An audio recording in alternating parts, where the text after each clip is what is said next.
Hi, welcome to our channel. Good morning, જય શ્રી કૃષ્ણ, જય દ્વારકાધીશ. કેમ છો તમે બધા? આઈ હોપ કે તમે બધા મજામાં જ હશો.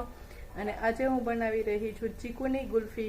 તો આજે હું તમારી સાથે શેર કરીશ ચીકુની ગુલ્ફીની રેસીપી. તો આગળ વિડીયોમાં બન્યા રહેજો. તો ચલો આપણે બનાવીએ છીએ ચીકુની ગુલ્ફી. ચીકુ ગુલ્ફી બનાવવા માટે મારે અહીંયા જોશે 3 ચીકુ, 250 ગ્રામ જેટલા. પલાળેલા કાજુ લીધા છે, મિલ્ક પાવડર લીધો છે અને ખાંડ લીધી છે. તો ચલો બનાવીએ આપણે ચીકુની ગુલ્ફી. હવે મેં અહીંયા લઈ લીધું છે મિક્સર જાર.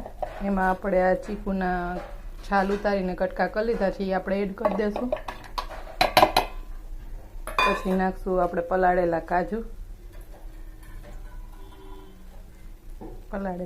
એડ કરી દઈશું. પછી આપણે એમાં સ્વાદ અનુસાર નાખશું ચીની, ખાંડ અને દૂધનો જે પાવડર આવે છે એ આપણે એડ કરી દઈશું. અને પછી આને આપણે બધું અને પછી નાખશું થોડું એવું દૂધ.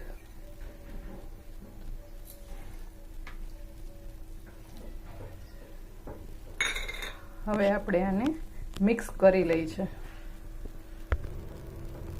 હવે આપણી આ પેસ્ટ બનીને રેડી થઈ ગઈ છે. એને આપણે હવે ભરી લેશું આ ગુલ્ફી મોડમાં. ગુલ્ફીને આપણે ગુલ્ફી મોડમાં ભરી લીધી છે. હવે આપણે એને ફ્રીઝરમાં મૂકી દઈશું. મોલ્ડ ભરાઈ ગયા છે. હવે આપણે એમાં કેન્ડી સ્ટિક છે એ બંધ કરી દઈશું. આવી રીતે આપણે બંધ કરી દઈશું.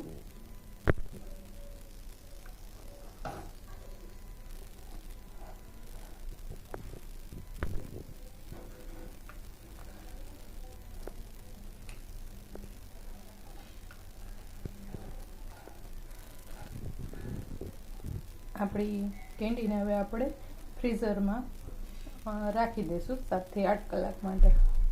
તો ચાલો હવે એને હું ફ્રીઝરમાં મૂકી દઉં છું. કેન્ડીને મેં ફ્રીઝરમાં મૂકી દીધી છે. હવે આપણે 7 થી 8 કલાક પછી ચેક કરશું કે કેન્ડી આપણી કેવી બની છે.